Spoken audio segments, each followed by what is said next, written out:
Back to Xylem learning. അനറ്റമിസ് ആണ്. അപ്പൊ നമുക്ക് ബേസിക് ആയിട്ട് കുറച്ച് സയൻസ് പഠിക്കാം അല്ലെ. അപ്പൊ എന്റെ എല്ലാ മക്കളും ഇതാ നമ്മുടെ ക്രിസ്മസ് പരീക്ഷയുടെ ഒരുക്കത്തിലായിരിക്കും. ഇനി വരാൻ പോകുന്ന, അതായത് 11-ാം തീയതിയാണ് നമ്മുടെ എക്സാം സ്റ്റാർട്ട് ചെയ്യുന്നത്. ഇനി വരാൻ പോകുന്ന എക്സാമിൽ എല്ലാ സബ്ജക്റ്റിലും നമുക്ക് മുഴുവൻ മാർക്ക് വേണം അല്ലെ. അപ്പൊ അതിനുവേണ്ടിയുള്ള കുറേ കാര്യങ്ങളൊക്കെ, എല്ലാ കാര്യങ്ങളും സിസ്റ്റമാറ്റിക് ആയിട്ട് പഠിക്കാൻ വേണ്ടി നിങ്ങൾ ഇപ്പോഴേ തയ്യാറെടുത്ത് കാണും. അപ്പൊ എന്താണെങ്കിലും നമ്മുടെ ബേസിക് സയൻസിലെ 7th യൂണിറ്റ് ആയ മനുഷ്യ ശരീരം ഒരു വിസ്മയം, രക്തപര്യനം, അതുപോലെ തന്നെ വിസർജനം, നാടീയ ഏകോപനം എന്ന് പറയുന്ന ഒരു ചാപ്റ്ററിലെ ഒരു പ്രധാനപ്പെട്ട ഒരു ടോപ്പിക്കുമായിട്ടാണ് ഇന്ന് മിസ് വന്നിരിക്കുന്നത്. നമ്മൾ ഡിസ്കസ് ചെയ്യാൻ പോകുന്നത് ബ്ലഡിനെ പറ്റിയാണ് കേട്ടോ. ഈ ഒരു ചാപ്റ്ററിന്റെ ഇനീഷ്യൽ, അതായത് ഏറ്റവും ആദ്യ ഭാഗങ്ങളിൽ നമുക്ക് കാണുന്നതാണ്. ഇനി വരാൻ പോകുന്ന ക്രിസ്മസ് പരീക്ഷയ്ക്ക് ഈ ഒരു ചാപ്റ്ററിൽ നിന്ന് വരാനുള്ള ആകെയുള്ള ഒരു ചാൻസ് എന്ന് പറയുന്നത് നമ്മുടെ ബ്ലഡിന്റെ ആ ഒരു പോർഷൻ തന്നെയാണ് കേട്ടോ. അപ്പൊ എല്ലാവരും ഇന്നത്തെ ഈ ഒരു വീഡിയോ സ്കിപ്പ് ചെയ്യാതെ മുഴുവനായിട്ട് കാണാൻ വേണ്ടി ശ്രമിക്കുക. ഇഷ്ടപ്പെട്ട ലൈക്ക് ചെയ്യുക, അതുപോലെ തന്നെ മാക്സിമം ഫ്രണ്ട്സിന് ഷെയർ ചെയ്ത് കൊടുക്കാം. അപ്പൊ നമുക്കറിയാലേ, നമ്മളിങ്ങനെ ഫുഡൊക്കെ കഴിക്കുന്നത് എന്തിനാണ്? നമുക്ക് ഈ വിവിധ തരത്തിലുള്ള ഫുഡ് ഐറ്റംസ് കഴിച്ചാലേ ഈ ന്യൂട്രിയൻസ് അല്ലെങ്കിൽ പോഷകഘടകങ്ങൾ നമുക്ക് കിട്ടത്തുള്ളൂ. ഈ പോഷകഘടകങ്ങൾ കിട്ടിയാൽ മാത്രമേ നമ്മുടെ ബോഡി ഫംഗ്ഷൻ അല്ലെങ്കിൽ നമ്മുടെ ബോഡി ഗ്രോത്ത്, ഡെവലപ്മെന്റ് ഇതൊക്കെ പ്രോപ്പർ ആയിട്ട് സംഭവിക്കത്തുള്ളൂ. ഇനി എവിടെ വെച്ചിട്ടാണ് നമ്മുടെ ദഹനം പൂർത്തിയാവുന്നത്? യെസ്, നമുക്കറിയാം, ചെറുകുടലിൽ വെച്ചിട്ടാണ്. ഇങ്ങനെ ചെറുകുടലിൽ ദഹനം പൂർത്തിയാക്കി നമ്മുടെ ഫുഡ് ഐറ്റംസിൽ നിന്ന് കിട്ടുന്ന ന്യൂട്രിയൻസും അതുപോലെ തന്നെ നമ്മൾ ശ്വസിക്കുന്ന സമയം നമ്മുടെ ശ്വാസകോശത്തിൽ എത്തുന്ന ഓക്സിജനും ഒക്കെ ആരുടെ സഹായത്തോടെയാണ് നമ്മുടെ ശരീരത്തിലെ വിവിധ കോശങ്ങളിലേക്ക് എത്തുന്നത് എന്ന് നമുക്ക് അറിയാവോ? ആരാണ് അതിന് സഹായിക്കുന്നത്? ബ്ലഡ് ആണ് സഹായിക്കുന്നത്. അപ്പൊ ഈ ബ്ലഡും അതുപോലെ തന്നെ ഈ ബ്ലഡ് വരുന്ന ആ ഒരു വെസൽസ് അല്ലെങ്കിൽ രക്തക്കുഴലുകളും ഹൃദയവും കൂടി അടങ്ങിയിട്ടുള്ളതിനെയാണ് നമ്മൾ എന്ത് പറയുന്നത്?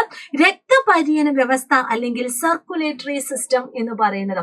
അപ്പൊ എന്താണ് രക്തപര്യന വ്യവസ്ഥ അല്ലെങ്കിൽ എന്താണ് സർക്കുലേറ്ററി സിസ്റ്റം എന്ന് ചോദിച്ചാൽ നിങ്ങൾ 3 പ്രധാനപ്പെട്ട ഭാഗങ്ങൾ ഓർക്കണം. ഒന്നെന്താണ്? രക്തം, അതായത് ബ്ലഡ് ആണ്. രണ്ടാമത്തേതാണ് രക്തക്കുഴലുകൾ അല്ലെങ്കിൽ ബ്ലഡ് വെസൽസ് എന്ന് പറയും. മൂന്നാമത്തേതാണ് നമ്മുടെ ഹൃദയം അല്ലെങ്കിൽ ഹാർട്ട് എന്ന് പറയുന്നത്. അപ്പൊ ഈ 3 കാര്യങ്ങളും കൂടിയാണ്, അല്ലെങ്കിൽ ഈ 3 കാര്യങ്ങളാണ് നമ്മുടെ രക്തപര്യന വ്യവസ്ഥയിലെ പ്രധാനപ്പെട്ട ഘടകങ്ങൾ എന്ന് പറയുന്നത്, അല്ലെങ്കിൽ പ്രധാനപ്പെട്ട ഭാഗങ്ങൾ എന്ന് പറയുന്നത്. അപ്പൊ നമുക്കിനി ഈ ഭാഗങ്ങളൊന്ന് അടയാളപ്പെടുത്തി നോക്കണം. അപ്പൊ ഇവിടെ ഇതാ നിങ്ങൾക്കൊരു ഹ്യൂമൻ ബോഡി കാണാൻ വേണ്ടി പറ്റും. ഇവിടെ എന്തൊക്കെ അടയാളപ്പെടുത്തിയിട്ടുണ്ട്? യെസ്, എന്തൊക്കെയാണ്? ഇവിടെ ബ്ലഡ് അടയാളപ്പെടുത്തിയിട്ടുണ്ട്. അതുപോലെ തന്നെ നമുക്കിവിടെ ഹൃദയം കാണാൻ വേണ്ടി പറ്റുന്നുണ്ട് അല്ലെ, ഹാർട്ട് കാണാൻ വേണ്ടി പറ്റുന്നുണ്ട്.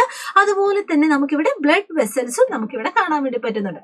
ഇനി ഈ ഒരു ബ്ലഡ് വെസൽസ് നോക്കിയാൽ നിങ്ങൾക്ക് ഇതിനെ 2ആയിട്ട് തരംതിരിക്കാൻ വേണ്ടി പറ്റും. ഏതൊക്കെയാണ്? ഒന്ന് സിര, അതുപോലെ തന്നെ ധമനി, അതായത് വെയിൻസും ആർട്ടറിയും.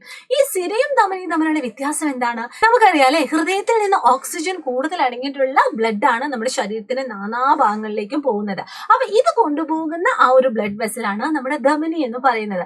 എങ്കിൽ നമ്മുടെ ശരീരത്തിന്റെ നാനാഭാഗത്തു നിന്നും കാർബൺ ഡൈ ഓക്സൈഡ് കൂടുതൽ അടങ്ങിയിട്ടുള്ള ബ്ലഡ്, അല്ലെങ്കിൽ അത് കൂടുതൽ അടങ്ങിയിട്ടുള്ള ഈ പറയുന്ന ബ്ലഡിനെ നമ്മുടെ ഹൃദയത്തിലേക്ക് പമ്പ് ചെയ്യുന്നത് ഏത് വഴിയാണ്? നമ്മുടെ സിര അല്ലെങ്കിൽ വെയിൻസ് വഴിയാണ്. അപ്പൊ ഈ 2 ബ്ലഡ് വെസൽസിന്റെ കാര്യം നിങ്ങൾ എന്ത് ചെയ്യുക? നോട്ട് ചെയ്ത് വെക്കുക കേട്ടോ.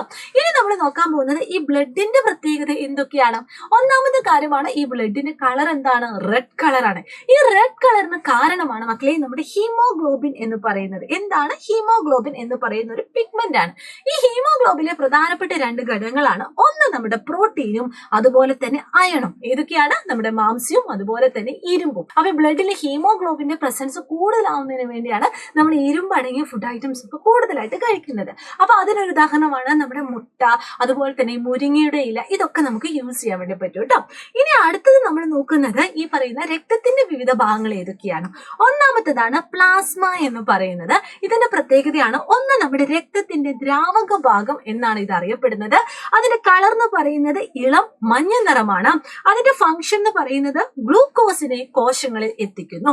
അതുപോലെ തന്നെ പ്ലേറ്റ്ലെറ്റ്, ഇത് നിങ്ങൾ ശ്രദ്ധിച്ചിട്ടുണ്ടാവും. നമ്മുടെ കൈയൊക്കെ മുറിയുന്ന സമയത്ത് പെട്ടെന്ന് തന്നെ എന്താണ് നമ്മുടെ ബ്ലഡ് ഈ കട്ട പിടിക്കുന്നത് നമ്മൾ ശ്രദ്ധിച്ചിട്ടുണ്ടാവും. അതിന് കാരണം എന്താണ്? നമ്മുടെ പ്ലേറ്റ്ലെറ്റ്സുകളാണ്. അത് മക്കള് നോട്ട് ചെയ്യുക. ഇനി മൂന്നാമത്തേതാണ് വെളുത്ത രക്തകോശം. അതായത് വെളുത്ത രക്തകോശം അല്ലെങ്കിൽ വൈറ്റ് ബ്ലഡ് സെല്ലും ഉണ്ട്, ചുവന്ന രക്തകോശം അല്ലെങ്കിൽ റെഡ് ബ്ലഡ് സെല്ലും ഉണ്ട്. ഇത് രണ്ടും നിങ്ങൾ നോട്ട് ചെയ്യുക. ഇനി ഈ പറയുന്ന WBC അല്ലെങ്കിൽ വൈറ്റ് ബ്ലഡ് സെല്ലിന്റെ പ്രത്യേകത എന്തൊക്കെയാണ്? അതിന് പ്രത്യേകിച്ച് ഒരു ആകൃതി നമുക്ക് കാണാൻ പറ്റില്ല. അതിന് ന്യൂക്ലിയസ് അല്ലെങ്കിൽ മർമ്മമുണ്ട്. അതിന്റെ പ്രധാനപ്പെട്ട ഫംഗ്ഷൻ ആണ് രോഗാണുക്കളെ നശിപ്പിക്കുക എന്ന് പറയുന്നത്. ഇനി അടുത്തതാണ് നമ്മുടെ റെഡ് ബ്ലഡ് സെൽ അല്ലെങ്കിൽ RBC.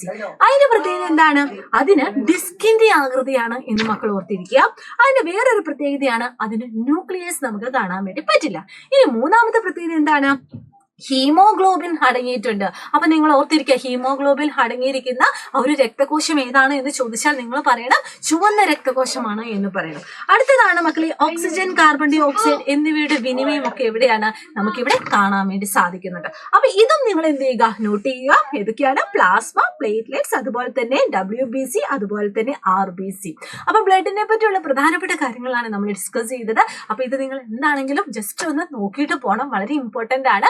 ഇനി ഇത് മാത്രമല്ല, ഈ വരാൻ പോകുന്ന ക്രിസ്മസും അതുപോലെ തന്നെ ആനുവൽ എക്സാമും അതിന്റെ കൂടെ തന്നെ നമ്മുടെ 7ാം ക്ലാസ്സുകാരുടെ സ്വപ്ന തുല്യമായ USS സ്കോളർഷിപ്പും നിങ്ങൾക്ക് ഈസി ആയിട്ട് ക്രാക്ക് ചെയ്യാൻ വേണ്ടി നമ്മുടെ സൈലം ഇതാ വെറും 1000 രൂപയ്ക്ക് നിങ്ങളുടെ അവഞ്ചേഴ്സ് ബാച്ച് നിങ്ങൾക്ക് വേണ്ടി ഇതാ ഓപ്പൺ ചെയ്ത് വെച്ചിരിക്കുകയാണ്. അപ്പൊ അതിന്റെ രജിസ്ട്രേഷൻ ഒക്കെ ഇതാ പുതിയ ഒരു ബാച്ചാണ് അല്ലേ, രജിസ്ട്രേഷൻ ഒക്കെ ഇത് ആരംഭിച്ചിട്ടുണ്ട്. അപ്പൊ എല്ലാവരും നമ്മുടെ അവഞ്ചേഴ്സ് 3.0 ജോയിൻ ചെയ്യുക. ഈ ഒരു അവസരം നിങ്ങൾ മാക്സിമം യൂട്ടിലൈസ് ചെയ്യുക കേട്ടോ. അപ്പൊ കൂടുതൽ ഡീറ്റെയിൽസിന് വേണ്ടി നിങ്ങൾ ഇതാ ഈ കാണുന്ന ഫോൺ നമ്പറിൽ ഒന്ന് ജസ്റ്റ് ഒന്ന് വിളിച്ചു നോക്കിയാൽ മതി. അപ്പൊ എല്ലാവരും അടിപൊളിയായിട്ട് പഠിക്കുക. അപ്പൊ all the very best and thank you so much. Bye bye.